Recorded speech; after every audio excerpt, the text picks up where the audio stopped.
Hey everybody, did you miss me? By the way, I am looking so heinous today and I apologize for that. But, we're doing an Instagram live with a state senator from New York, Alessandra Biaggi. I know some people think that I don't hold enough Democrats' feet to the fire. So we're going to have a conversation about Andrew Cuomo. What did Andrew Cuomo do exactly? A lot of us who live in New York, do you see, Alessandra? And we've been following this story, but we're going to talk to Senator Biaggi about, getting to the bottom of it. So if you want to know what's going on with Andrew Cuomo, hi, how are you? Hey, I'm doing just fine. How are you doing? I'm fine. So nice to meet you. And thanks so much for taking some time off to talk to me about what's going on in the state capitol, what's going on with the governor. And of course, you know a lot about this pretty intimately because you worked with him for a number of years. First of all, why don't you tell everybody who's watching, and may I call you Alessandra, or would you Please like do. Please do. No, please call me Alessandra. Please do to? that. Okay. Anyway, why don't you explain sort of your history with Andrew Cuomo? Sure. So, first of all, thank you for having this conversation because I think you hit it on the head when you said that sometimes as I mean, I'm a Democrat, I'm in the Democratic Party. It is harder to criticize those in the party. It's easy to criticize those across the aisle. That's just like the regular rules of politics, right? But when it comes to this issue, the reason why I'm speaking out is because of how consequential it is to so many New Yorkers' lives. So my history is basically that I'm a lawyer. I have worked in politics for over 5 years. I worked in the governor's office of storm recovery, which was an office created after Hurricane Sandy to help rebuild New York. And then after coming off of the Clinton campaign, which we all know how that ended, I was one of like the Clinton refugee people that went into the Cuomo administration because New York State has always been this progressive beacon. And I wanted to use my law degree in the governor's counsel's office to fight against Donald Trump. And that's where I saw a lot about how not only how our government was acting, but also how they weren't acting, things that they weren't doing that I thought that they should be doing, especially in 2016, 2017, in the aftermath of Donald Trump getting elected. So you decided you would then run for office yourself, and you represent, I think, friends of mine who live in Bronxville. So tell me about the area you represent, Alessandra. Sure. So I represent the 34th State Senate District, which usually means nothing to anybody because if there's one thing that we've failed at as elected officials, it is civics and making sure that everybody is very clear about who represents them. So the district is very big. It's very gerrymandered. I have parts of Westchester County. So I'm just bordering Bronxville, but maybe when the lines are redrawn, let's see, perhaps I'll be representing Bronxville, but I have Pelham and Mount Vernon. And then in the Bronx, the district is wild. It is Woodlawn, Riverdale, Kingsbridge, Van Cortlandt Park, Pelham Parkway, Throgs Neck, Morris Park, City Island, Rikers Island, the South Bronx, Castle Hill, Parkchester, and I've left a lot out just to show you the magnitude. So very large gerrymandered district. Very large, but also incredibly diverse district with a lot of different constituents socioeconomically as well. Well, let's get to Andrew Cuomo because he kind of was celebrated in the New York Times as being the control freak we all need. Thank you. Someone told me to get to the point. Thank you. I'll get to the point when I want to get to the point, but okay. Anyway, and suddenly he's being scrutinized, and many people think appropriately because of his failure to be forthcoming. It seems to me, Alessandra, there are a couple of issues here, right? One is this failure to be forthcoming about the number of people in New York who died of COVID in nursing homes. But the other thing is, my understanding is that his instructions about putting people who are medically stable into nursing homes in the first place is something that is now being examined very carefully and closely. Can you explain to everybody watching those two? And did I get that right, first of all, Alessandra?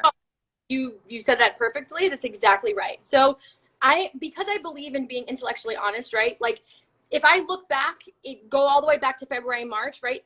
and then look forward, there are things that he did well, and then there are things that he failed on. This is one of the things that he failed on. And it's not that failure is always a bad thing. I have failed many times. Anytime that you reach for something or take a risk or are leading and there's high stakes, you're likely to fail. The problem falls on the accountability piece of it. So we'll get to that, I'm sure. But the point is, right, there was a March 25th, 2020 directive that came from the Department of Health.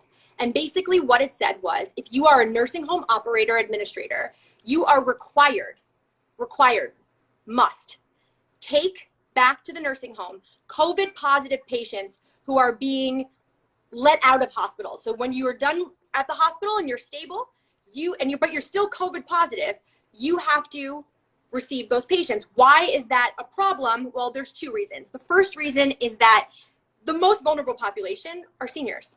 And we knew that from the beginning, right? Why? Because we also saw this start in the United States, COVID-19, in Washington State in a nursing home where people died. So that's number one. The second thing is that what you'll hear over and over again is the governor talk a lot about the CDC guidelines. The CDC guidelines told us to do it. If you look at the CDC guidelines, what the CDC guidelines says is you can take COVID positive patients back from hospitals into nursing homes. And then it has a whole list of things you have to do, not required. The reason why this is problematic is because New York State did not give nursing home operators or administrators the option to reject any COVID positive patient because they were required to take them back. Now, there was a small little caveat at the bottom that says if you can't take these patients because you, for some reason, whatever it might be, cannot isolate them, call the Department of Health and we'll help you to put them to another facility. Well, why this is a problem is because not only did we have the USNS and also Javits and many other field hospitals, but that were basically empty for a majority of the time that they were being used for COVID-19 patients in hospital beds. But what we also know is that there is an outreach that comes from nursing homes to the Department of Health on a request basically saying, please, like, we need help. And they were denied. The first one happening in Brooklyn. So nursing homes say, we cannot take these patients. And the Department of Health denies the request. That's the beginning of this, that starts to unfold in a way that we start to say, that doesn't really make sense. And nursing homes, because the morgues were full, had so many people dying that what they were doing was stacking bodies in rooms and turning the air conditioning on because there was literally nowhere to send these bodies. And the people who worked at the nursing homes were afraid to tell us because the governor, at the same time that he was saying you have to take these people, was also saying if you don't follow the strict rules about how to deal with COVID positive and non-COVID patients, we're going to revoke your license. So there was this punitive aspect of it too that kept people really silent, even though my office did receive calls from a lot of whistleblowers. So somebody says the private facility stated they could handle the care. And somebody is suggesting some of these nursing homes took these patients because they wanted the money. Is there some truth to that, Alessandra?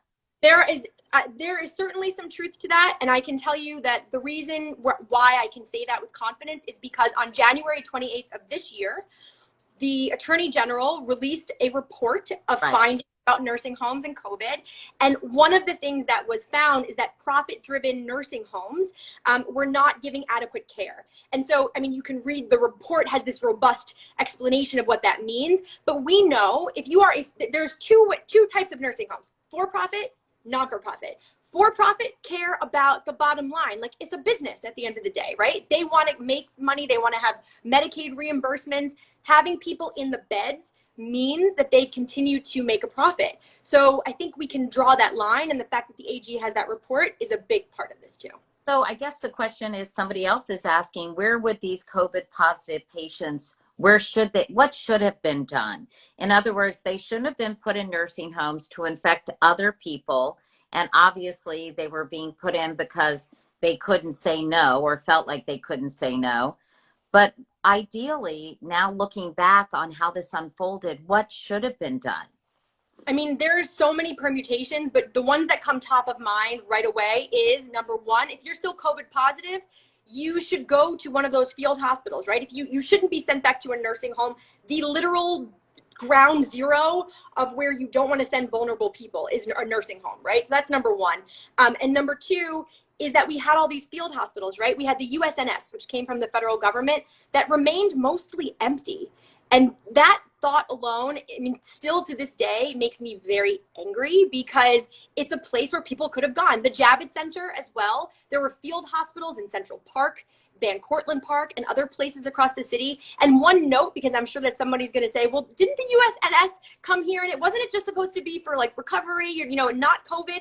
They changed the policy. So it did turn into a field hospital, so to speak, where people could have gone. So that's one permutation. The second one is, think about how many hotels were empty. We could have, as a state, purchased floors of hotels, and we could have transformed those spaces into places where COVID positive nursing home residents could recover, so that they didn't have to get sent back to a nursing home and infect other people, because we know nursing homes didn't have enough PPE. Testing was really hard to come by, and nursing homes were not given the testing that they needed. And then there was a whole other hurdle to come over, which is that nursing homes are confined spaces. And so they didn't have the capacity to isolate. No, exactly. That's right. And according to Letitia James, the New York State Attorney General's report, at least 4,000 residents died after the enactment of a Cuomo administration mandate for nursing homes to admit medically stable COVID patients after they were released from the hospital. So we're talking a lot of deaths. And then the second part of Governor Cuomo's problem is that he did not come forward and wasn't honest about the number of people who were dying in nursing homes.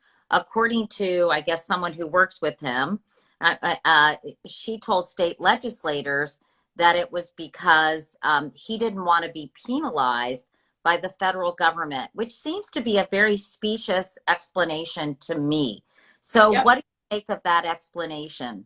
So I think that explanation is inexcusable, because when the DOJ requests information, at that time, the way it was described was a DOJ inquiry, right? So DOJ inquiry, the Department of Justice is asking you for information, you give them that information, and you give them what the information is. I want to reorient us to this fact.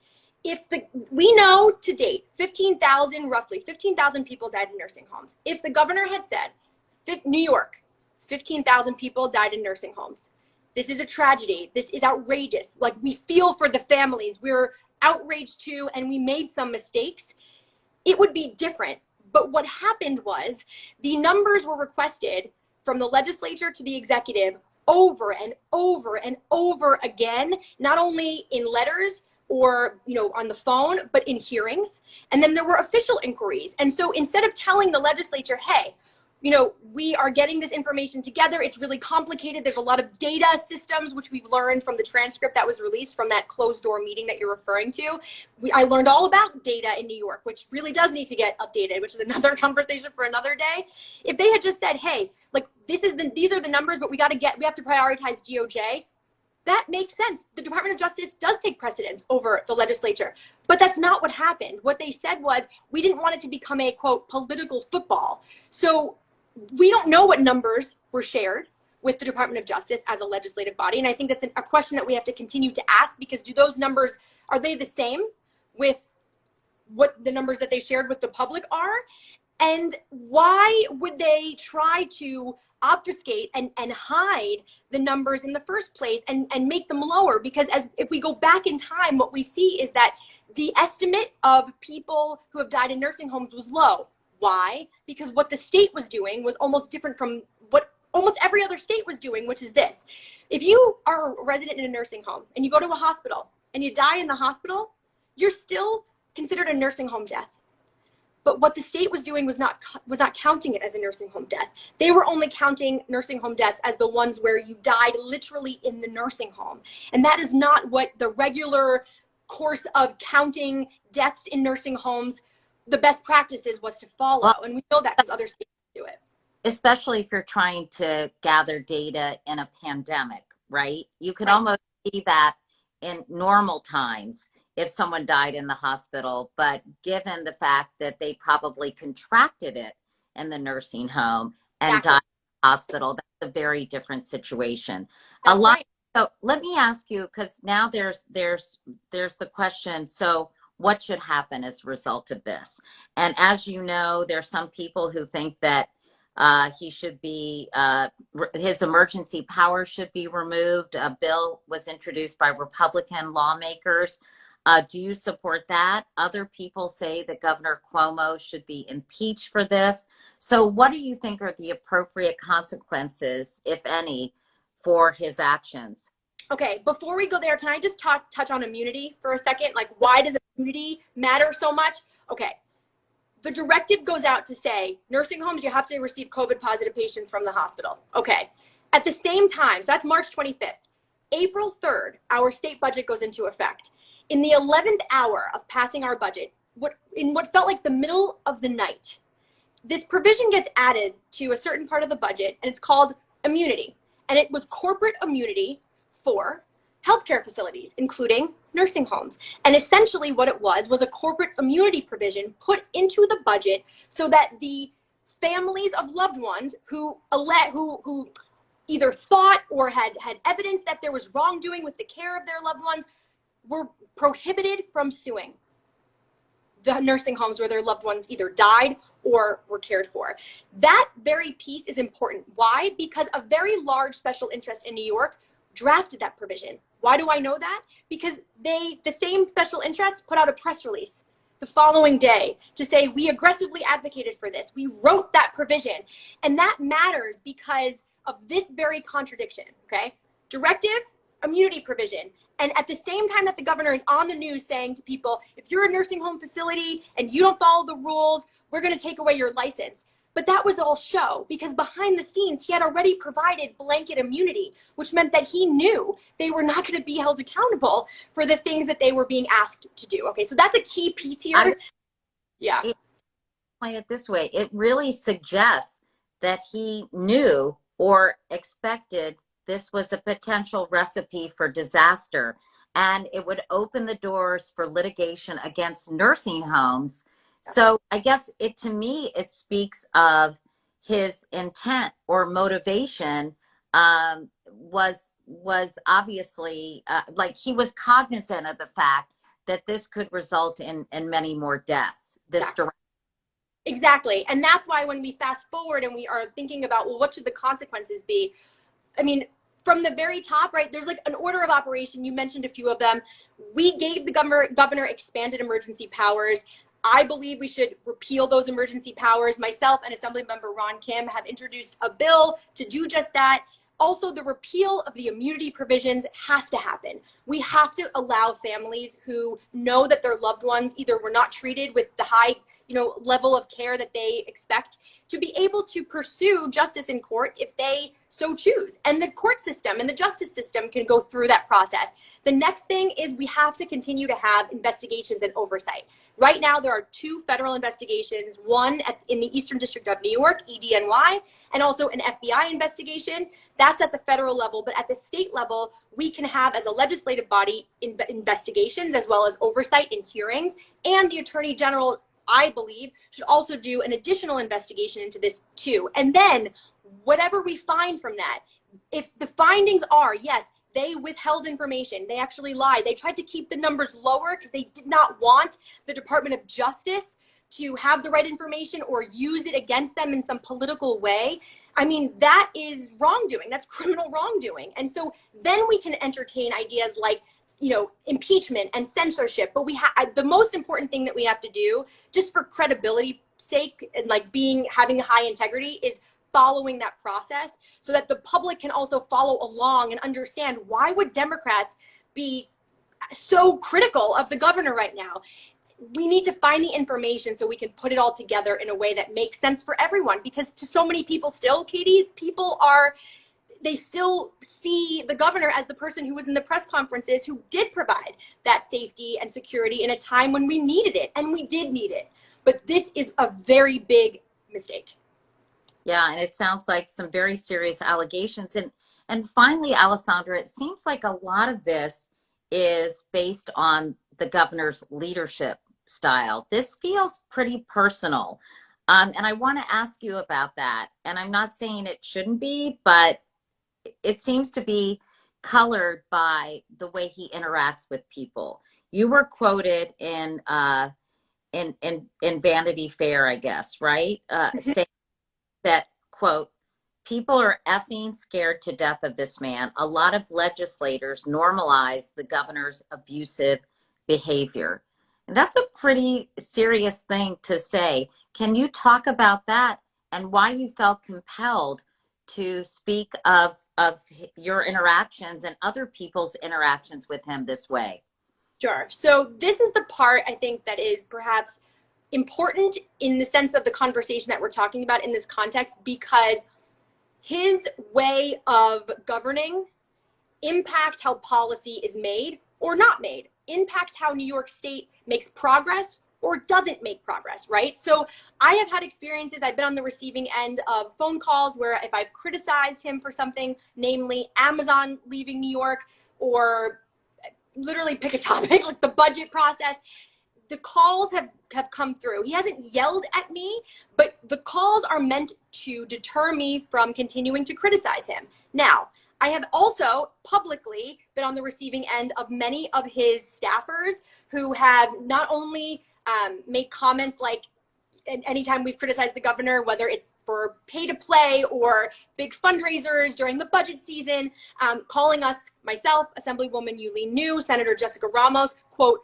fucking idiots in the New York Times, which, I mean, in any other circumstance, like, someone would be held accountable in some way at least, or at least apologize. But instead of being, sorry for it, was almost celebrated for it. His other aide had asked me if I was drunk in one instance when I tweeted something. I mean, the behavior is a pattern that we've seen. But it's not just me. It is almost every single person who has to or has interacted with this administration. It is their currency of how they interact with people. It literally is Albany's and frankly New York politics' worst kept secret. And it's not something that is like you could just write it off as like, oh, they're just tough. No, it goes beyond that bullying. It's toxic. It's yelling and berating people. It is threatening people. It's scaring them into silence so that they won't continue to talk or criticize or do anything that would make the governor look bad or would harm the governor. And that to me it's just never acceptable. Why? Because this is the state of New York. Like, this is the place where people come to like imagine what's possible. So the irony of having this kind of person in office who, in my professional opinion, doesn't have an emotional intelligence. Is that required? It's not required. But is it important? It is important. The fact that they use this as a currency to make people stop talking is not okay. And the thing that underscores this perhaps the most was the press conference last Wednesday when the governor spent 40 minutes attacking Assemblymember Ron Kim, because Assemblymember Ron Kim has been outspoken about the state's handling of nursing homes and during COVID, and also about the data that's been shared or not shared, and was in that closed door meeting that you referenced and did hear his secretary, Melissa DeRosa, say that this was a political football. We didn't know what numbers we were going to give to you or to the DOJ, and thought that was outrageous. And so he made a comment to the press, and the governor called him and berated him for 10 minutes and screamed at him so loudly that his wife and his children, who he was bathing, had to like pick up their babies, walk out of the room because it scared them so much. And the thing that is so outrageous is that that's not even so surprising. And after the fact, what we're seeing now is that there are so many members of the legislature who are not condemning the behavior.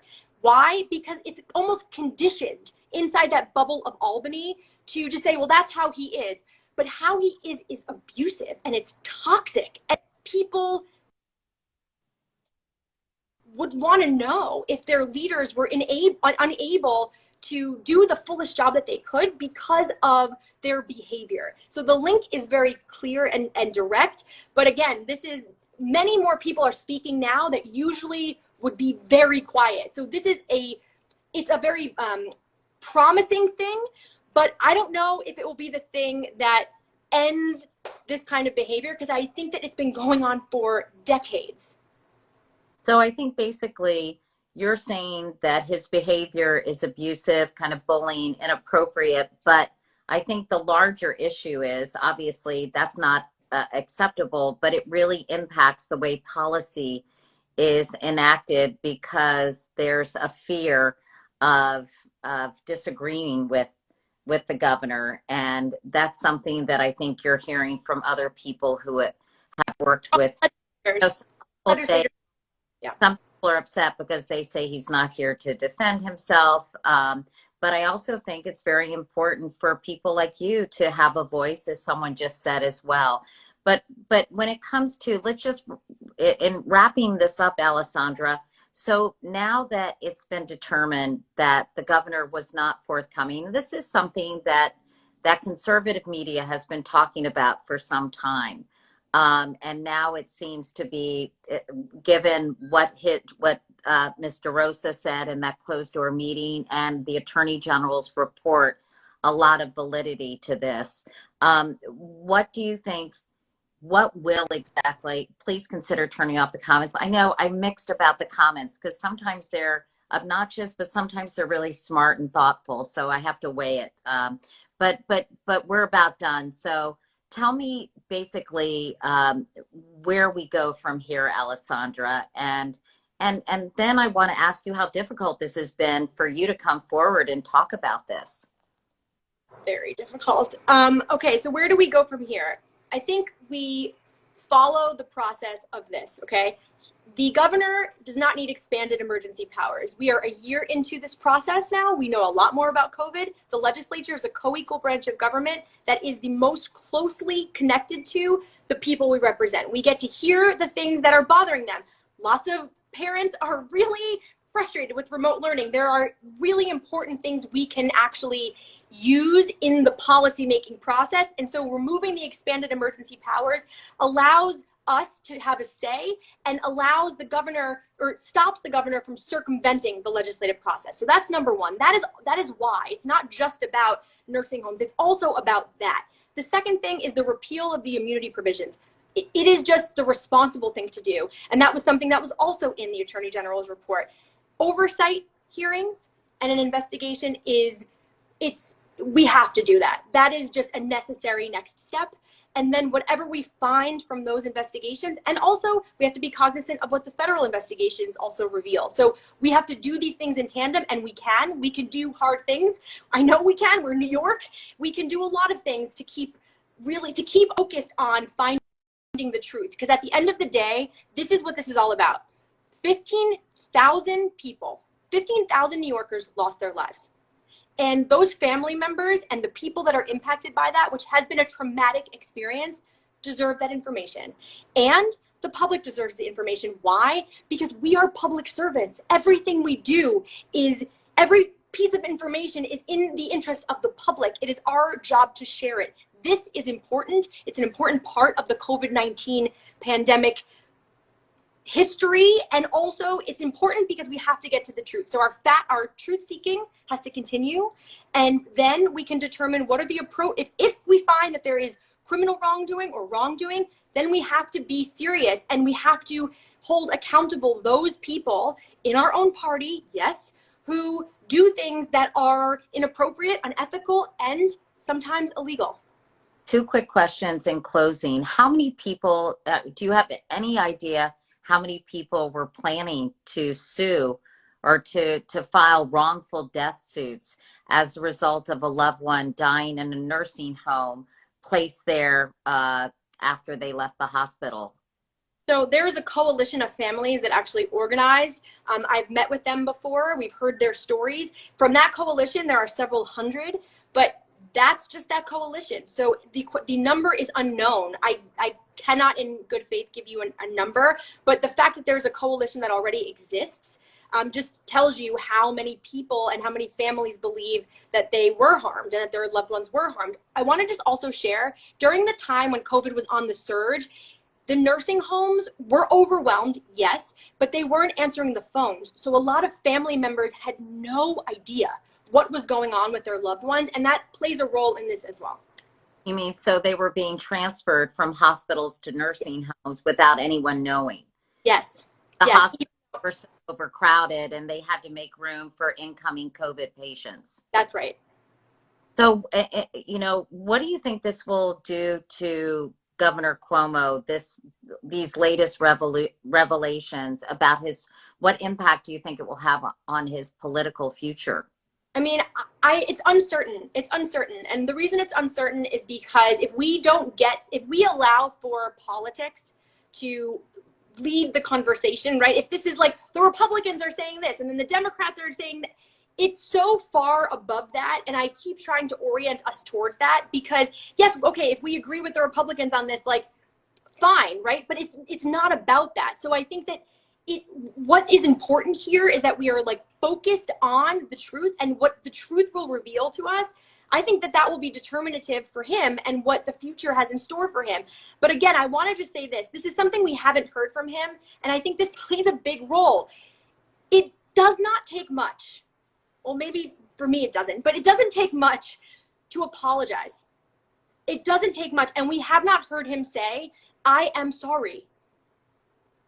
That's a big part of this process too. It doesn't exonerate him, but what it signals to me, and I think to many people, is that he has fully let what has happened sink in a way where he can have empathy and compassion for the families who have lost loved ones. So that's a piece of this. And what happens to his political life or career? I mean, I'm not really, it's going to sound really like I don't really care.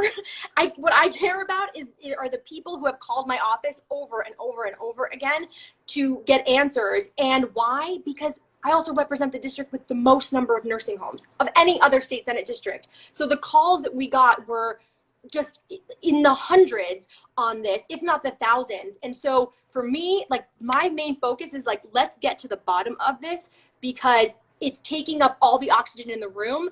And we also know, right, this is not the only problem that New York faces. So if we can get to the truth as quickly as possible, we can get on with our lives. And so can the families of the people who have died. Well, State Senator Alessandra Biaggi, it's really, really nice to meet you. You have a lot to say on this topic, and I think you helped us understand in much greater depth and detail sort of what transpired, what's going on, and what needs to happen next. So thanks so much for doing this. I really appreciate it. I appreciate it too, and I know that this is, it's not easy to criticize a fellow Democrat, but the most important thing that we put our hand on that Constitution for and the Bible is to the people. We work for the people, and it's our responsibility to serve them regardless of party. So thank you so much. It's so nice to meet you as well. Okay, thanks, Alessandra. Really great to talk with you, and thanks everybody who was watching this. Take care. Bye.